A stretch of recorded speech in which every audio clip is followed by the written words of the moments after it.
6:05 now. In 2018, nearly 11,000 cases of human trafficking were reported to the National Human Trafficking Hotline. And too many of those cases were right here in Kentucky. And during this Human Trafficking Awareness Month, LAX 18's Claire Kopsky sat down with a group that is trying to make a difference right here in the state. She has that story now. It's new on Sunrise. It's in Kentucky, and I think that surprises a lot of people, but it's a $32 billion industry. It's second behind the drug trade.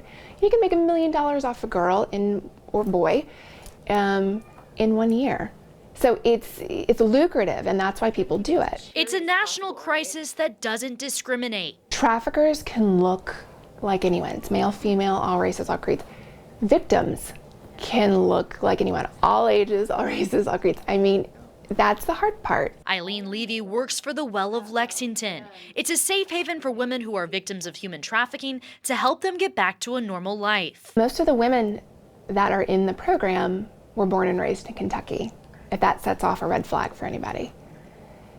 And I think that hits home for Kentuckians, thinking, again, it doesn't happen here, and it does. Happening here in Fayette County. The most common form of trafficking in the state of Kentucky is called familiar trafficking. That is where families, so your aunts, your uncles, your grandparents, are selling the children, the grandchildren, their wives. Levy says organizations like the Well need those willing to work on their team, funding in order to help more victims and also help identifying victims. If you suspect you see a trafficking victim, one, trust your gut instinct, listen to that. A lot of times, maybe they can be disoriented, it's a coach speech, the physical appearance, malnourishment. We ask that you go to the human trafficking hotline, because what that's gonna do is help somebody, they'll call local organizations. Don't approach someone, because you could actually get them in trouble.